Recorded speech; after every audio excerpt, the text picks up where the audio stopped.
السلام علیکم، فخر نیوز کے ساتھ میں ہوں سعدیہ بطول۔ سب سے پہلے شامل کریں گے آج کی اہم خبریں۔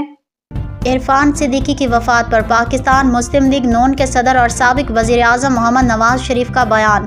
بیورو چیف پنجاب جی ایس ایوب کی رپورٹ۔ محمد نواز شریف کا عرفان صدیقی کی وفات پر ان کے اہل خانہ سے دلی ہمدردی کا اظہار۔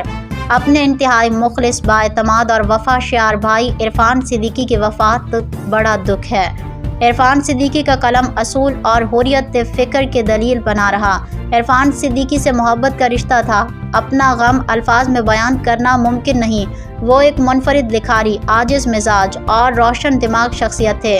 ان کی وفات پر ایک عزیز ترین بھائی کا بچھڑ جانا ہے جس کی کمی پوری نہیں ہو سکتی۔ اللہ تعالیٰ مرحوم کو جنت الفردوس میں اعلیٰ مقام دے، اہل خانہ کو صبر دے، آمین۔ مزید خبروں اور اپڈیٹس کے لیے دیکھتے رہیے فخر نیوز HD۔